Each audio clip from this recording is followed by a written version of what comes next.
Hello, this is Keith Baldwin coming to you from Spikes Trophies in Philadelphia for the next installment of I Didn't Know You Did This.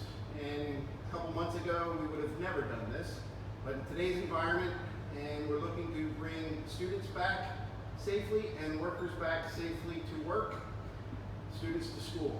So how are we doing that? We're selling a lot of sneeze guards for businesses. Who's protecting Goldie here.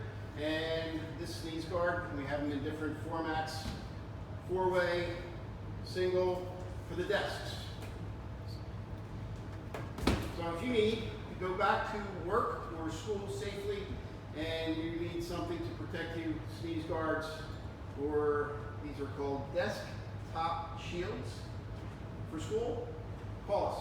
Keith Baldwin, Spikes Trophies in Philadelphia. Until next time.